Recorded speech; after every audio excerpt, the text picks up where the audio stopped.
jagung di lahan kelompok tani Sri Abadi.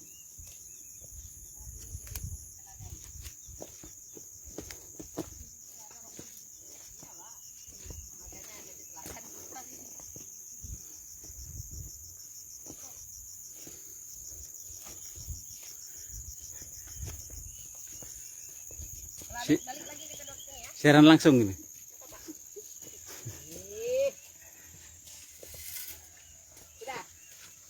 Dora.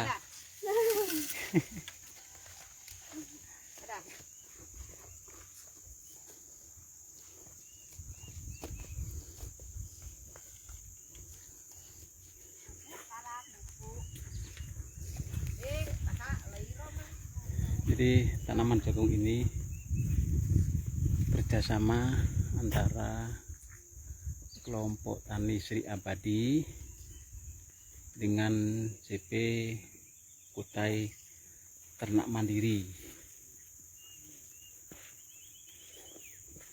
Teknologi budidaya dari APJI, Asosiasi Petani Jagung Indonesia Kutai Kartanegara. Ini ada beberapa varietas. Ada varietas R7, ada varietas Petrasia, ada Pertiwi 3, ada Pertiwi 5, dan CMP. Iya, ada 6 varietas yang dikembangkan di sini.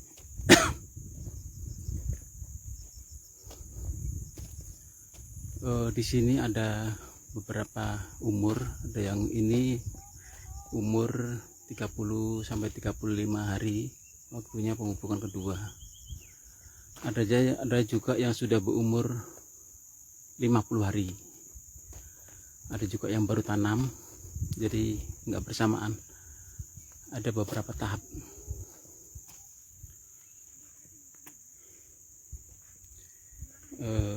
Metode tanam dengan TOT tanpa olah tanah. Ada juga yang dikelola secara intensif. Jadi nanti kita lihat perkembangannya bagaimana dua sistem tersebut.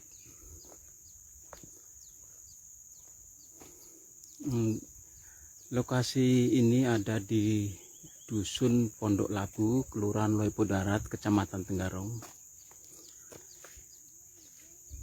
Jadi karena di sini ada banyak potensi, yaitu potensi SDM yang begitu banyak, ada juga potensi lahan yang luar biasa. Jadi kehadiran investor PT Kutai Ternak Mandiri di sini, di samping sebagai off-staker, dia juga penyandang dana. Jadi CPKTM ini sangat membantu dalam rangka mengoptimalkan, memberdayakan semua potensi yang ada di Dusun Pondok Labu, Kelurahan Loipo Darat.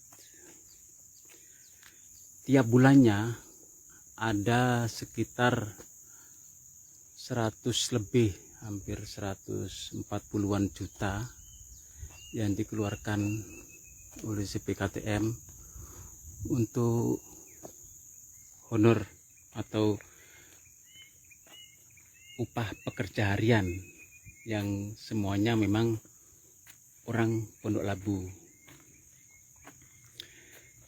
Di samping meningkatkan perekonomian masyarakat di Dusun Pondok Labu, CP Kutai Ternak Mandiri dengan program ini juga ada transformasi ilmu atau alih teknologi dari masyarakat di desa Pondok Labu yang dulunya belum tahu atau belum bisa bercocok tanam jagung secara baik, ini ada transfer ilmu, jadi ada alih teknologi yang didapat oleh masyarakat dusun Pondok Labu.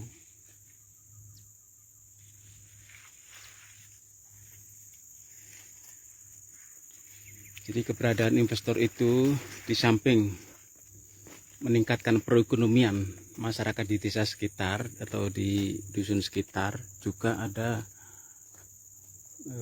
transformasi ilmu yang didapat masyarakat untuk berbudidaya jagung.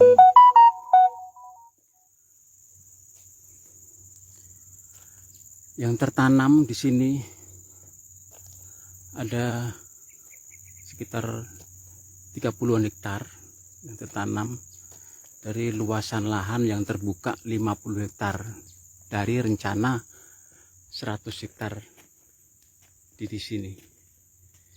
100 hektar yang direncanakan.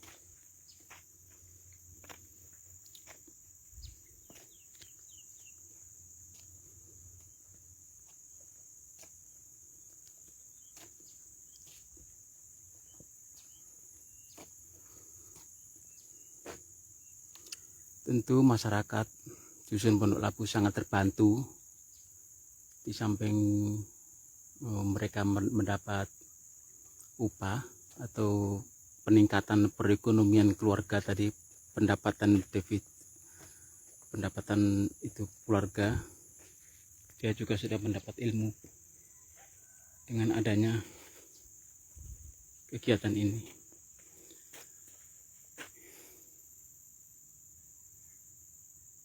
Pengembangan jagung ini sesuai dengan atau selaras dengan program pemerintah Kutai Kartanegara, yaitu program revolusi jagung,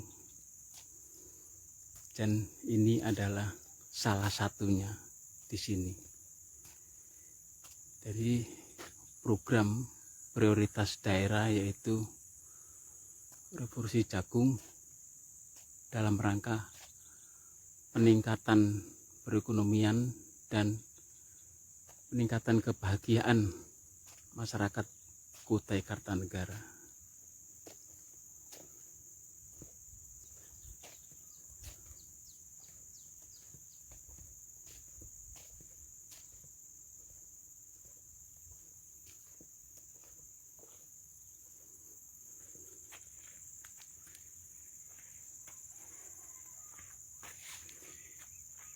Ini juga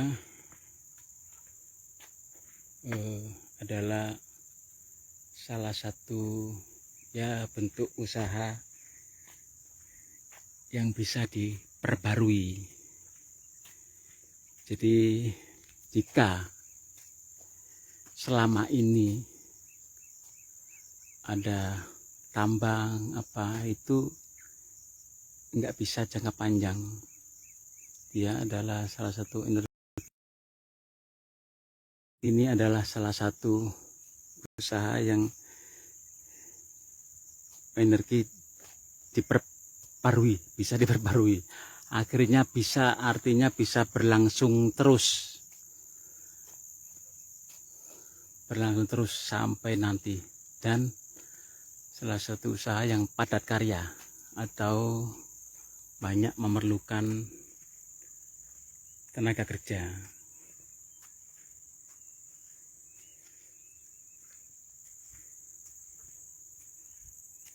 Jadi jika tambang itu ada batas waktunya, jika batu baranya habis ya habis juga. Termasuk di dusun Pondok Labu ini adalah dulu kawasan tambang, yang karena tambangnya habis ya akhirnya ditinggalkan. Akhirnya dusun Pondok Labu ini ya agak tertinggalkan karena jadi habis manis sepah dibuang tadi itu. Ditinggalkan begitu saja. Dengan penanaman jagung ini diharapkan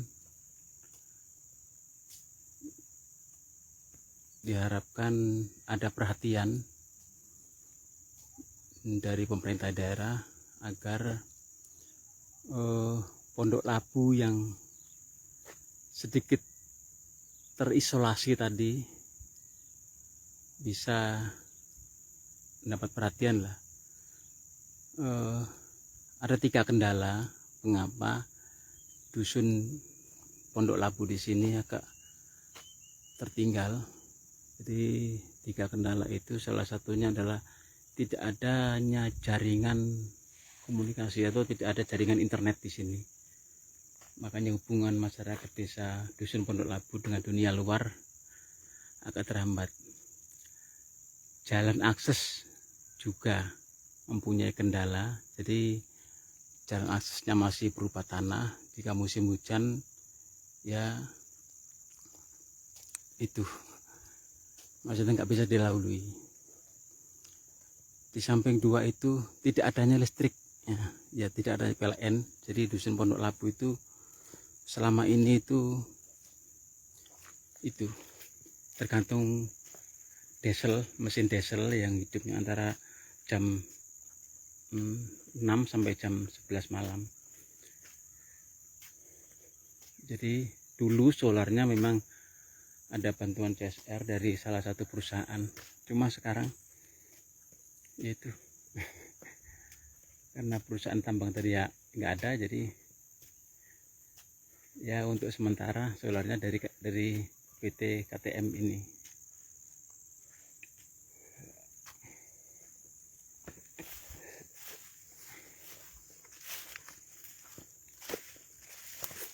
Itu ada orang yang lagi melakukan pemupukan kedua di tanaman jagung umur 30 sampai 35 hari.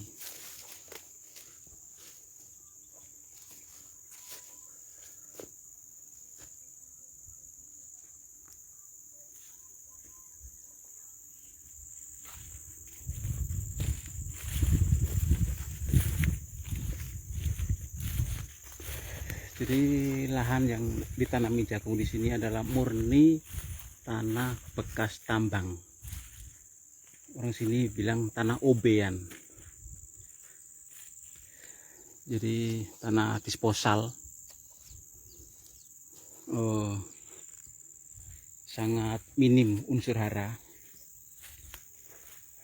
Makanya ya pertumbuhannya kurang begitu optimal. Tapi saya yakin mungkin di tanaman kedua atau tanaman selanjutnya pasti akan lebih baik.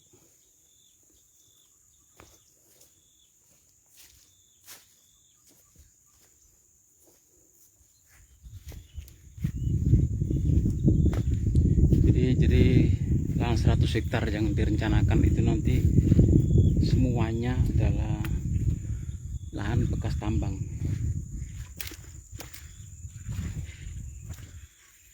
Jadi tidak ada tanah original, maksudnya tidak. Jadi tanahnya adalah lahan bekas tambang. Cuma ini penanaman tahap pertama. Jadi saya yakin mungkin di tahap kedua ketiga akan ada peningkatan atau tanamannya akan lebih baik lagi dari yang tahap pertama ini. Jagung ini umurnya sudah 40 hari, sudah dilakukan pemupukan pertama, pemupukan kedua sudah dilaksanakan.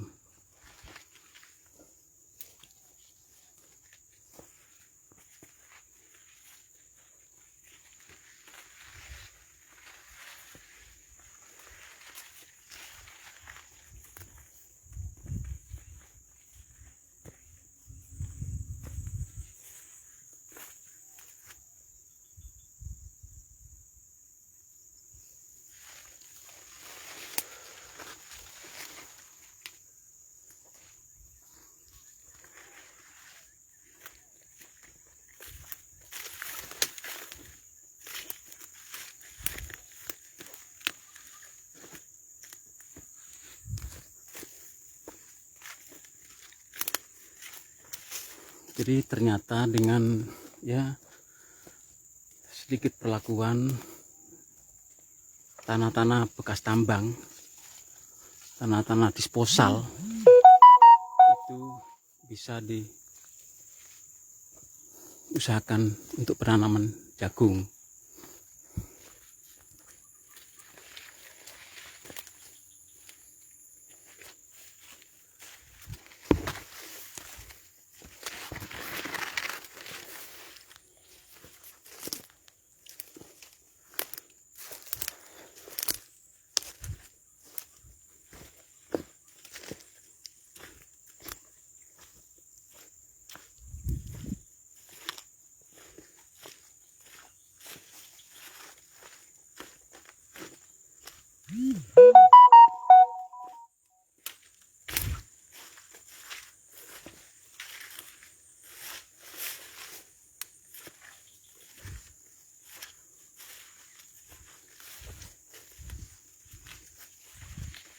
Jadi bila ada jagung-jagung yang pertumbuhannya kurang optimal, saya menganggapnya adalah wajar. Karena memang tanahnya ini jenis tanahnya macam-macam. Namanya tanah bekas tambang, tanah ubean, tanah buangan. Jadi ada tanah-tanah yang memang ya membutuhkan waktu untuk bisa kembali subur. Dan tanaman ini, jagung ini, saya anggap secara keseluruhan baik. Ya, saya menganggap secara keseluruhan baik karena ini adalah bukan tanah ori. Nah, seperti ini ada kenang-kenangan yang ya memang sangat tidak disukai oleh tanaman jagung. Jadi saya menganggapnya ini adalah sudah cukup baik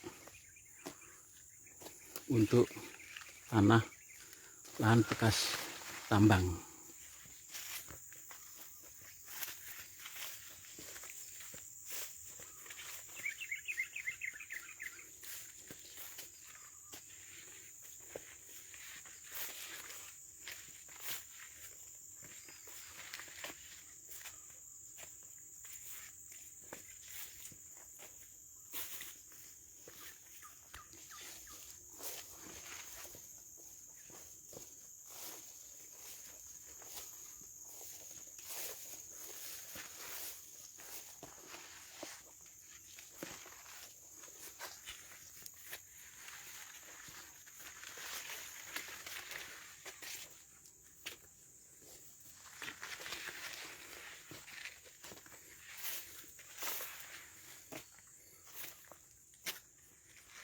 Jadi saya ulangi lagi, kegiatan ini adalah dalam rangka mensukseskan program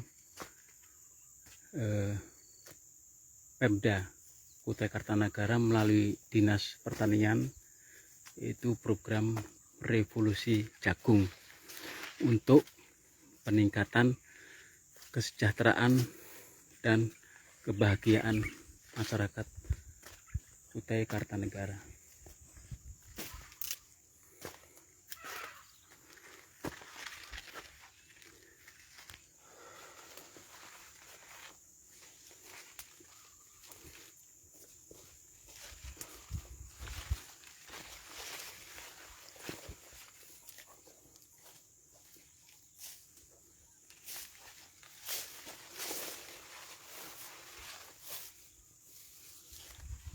Penanaman juga masih terus berlangsung di area yang sebelah sana. Jadi masih terus berlangsung untuk lahan yang sudah terbuka, yaitu 50 hektar. Memang 50 hektar yang terbuka itu nggak semuanya bisa ditanami jagung. Ada tanah-tanah rawa yang memang nggak bisa ditanami jagung.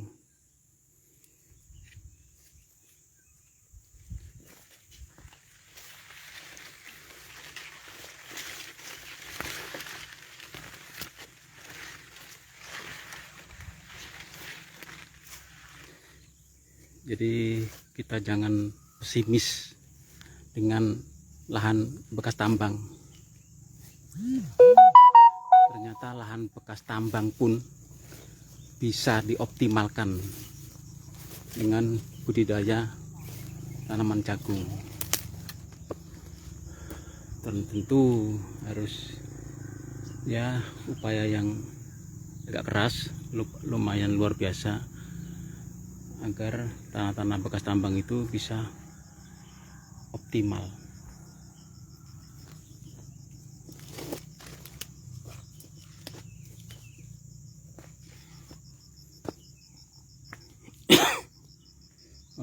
Seperti tanah ini memang agak banyak batu, cuma sedikit berpasir. Jadi kenapa kemarin kami tidak melakukan